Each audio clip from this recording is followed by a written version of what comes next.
પાટણ પ્રજાપતિ સમાજના ઇષ્ટદેવ ભગવાન શ્રી પદ્મનાભજી રેવડિયા મેળા તરીકે પ્રસિદ્ધ એવા સપ્તરાત્રિ મેળાનો કારતક સુદ 14ને ગુરુવારના પવિત્ર દિવસથી પ્રારંભ કરવામાં આવ્યો છે અને હવે છેલ્લો દિવસ બાકી રહ્યો છે ત્યારે માનવ મહેરામણ મેળામાં ઉમટી પડ્યું છે।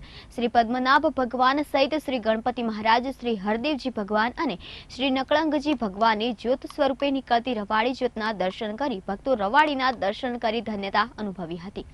પ્રજાપતિ સમાજના ઘણા પરિવાર આજે દેશ વિદેશમાં વસ્યા છે ત્યારે આ શુભરાત્રિ મેળા પ્રસંગે જરૂર દેશ વિદેશથી પાટણ આવી પદ્મનાભ ભગવાનની રેવાડી જ્યોતના દર્શન કરી પોતાની જાતને ભાગ્યશાળી માને છે। વિદેશમાં આજે પ્રજાપતિ સમાજ ભગવાન પદ્મનાભની કૃપાથી ખૂબ સુખી થયો છે।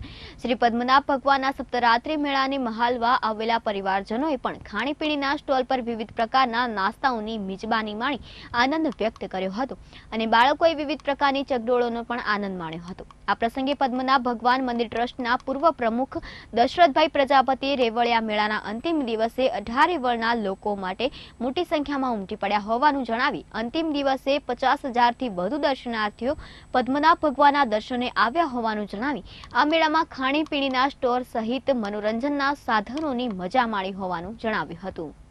સપ્તરાત્રિ મેળા પદ્મનાભ ટ્રસ્ટ દ્વારા આયોજન કરવામાં આવે છે। 14 થી 5 સુધી આ 7 મેળા ભરાય છે। તેમાં પદ્મનાભ ટ્રસ્ટ દ્વારા સુંદર આયોજન કરવામાં આવે છે।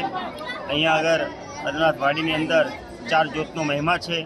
પહેલી જ્યોત ગણપતિ ભગવાનની નીકળે છે, બીજી જ્યોત પદ્મનાભ ભગવાનની નીકળે છે, ત્રીજી જ્યોત હરદેવજી ભગવાનની નીકળે છે, ચોથી જ્યોત નકળંગ ભગવાનની નીકળે છે।